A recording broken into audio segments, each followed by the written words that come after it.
Hey, what's up guys? Joker here. Today we're going to be doing a straight CPU showdown between the i7-7700K, which I have overclocked to 5 GHz at 1.365 volts, and the i7-6800K, which is overclocked to 4.3 GHz and 1.35 volts.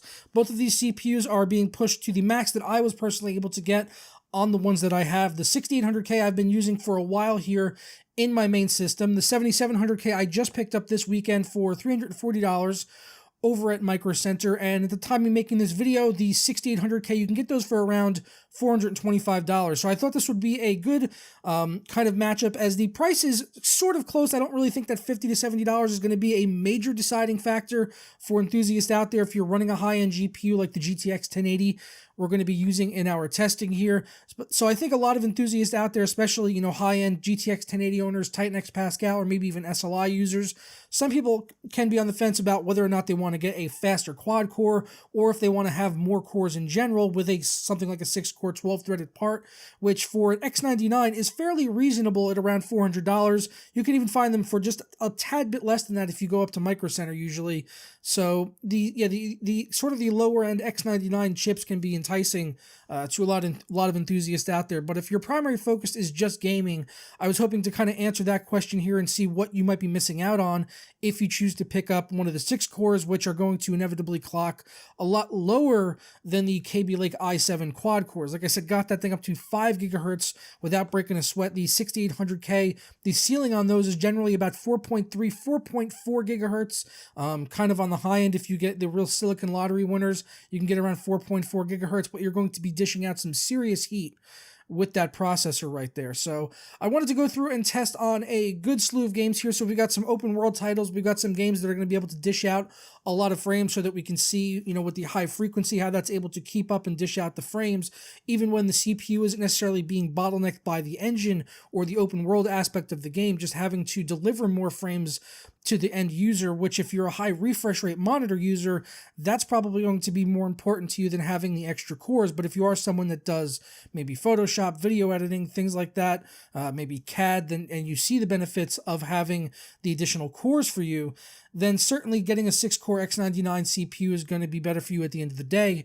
But if you're just doing gaming, it looks like, at least from the numbers that we got here on the 1080, running everything ultra maxed out, at 1080p. I did 1080p because I just thought we just needed to do an apples to apples comparison. I didn't think we needed to have multiple resolutions or multiple cards to kind of prove this point. It's just an apples to apples showdown between the two CPUs here, where we can see the 7700K winning in almost every single game here. Only really falling behind in Watch Dogs 2, which I've known to use a lot of CPU cores. That game pretty much spreads out over all the cores and the threads of my i7-6800K.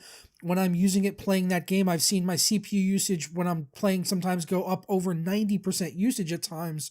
So Watch Dogs 2, with its open world aspect, is taking more advantage of the cores. So it won out by 4 FPS here, but certainly not, I wouldn't say you're being limited by the quad core to the point where you can't play the game. When you look at the rest of the titles here, you could see it taking such a commanding lead, having the higher frequency speed versus the cores of the 6800K. Winning out in Sniper Elite 3, you can see 207 to 190. That's a game there where you're really just seeing the raw CPU frequency performance being able to just deliver 17 more frames in the same benchmark over the same period of time with the same graphics settings and everything on the same GPU. It's just able to deliver more frames because it's faster at delivering them to the user than the 6-core, which is only at 4.3 gigahertz. So I really hope that these numbers kind of prove that for you guys out there that may have been on the fence, enthusiasts thinking about picking up one of these processors. I'll link to both of them down in the description below if you're interested in picking them up. Like I said, the 7700K is around $350, the 6800K around $425. But if you're doing rendering and stuff, then the 6-core is certainly going to be beneficial to you. But just gaming, yeah, still pick up the quad core and overclock the hell out of it if you're able to. They come out of the box at like 4.2 gigahertz, boosting to 4.5, so they're already really damn fast on their own. But if you wanna brave it and overclock it yourself and put it underwater, like I did here with mine, then by all means, hopefully you should be able to get up to around 5 gigahertz. That's what I've seen pretty consistently here so far with the 7700K. I will be having a full build video coming pretty soon with the Kaby Lake processor. I'm just waiting to get in some final cables and stuff like that from V1 Tech, which will kind of finish off the build. So that's kind of why I've got the cables in there just kind of thrown in. I just wanted to run these tests to be able to get this video out to you guys, because I was really curious to see these numbers and kind of prove what I had hypothesized for a while. I had kind of thought the quad core would pull ahead, and I was surprised by just how much, though, in some of these titles, really pulling a very commanding lead in some of the games, and consistently across the board, too.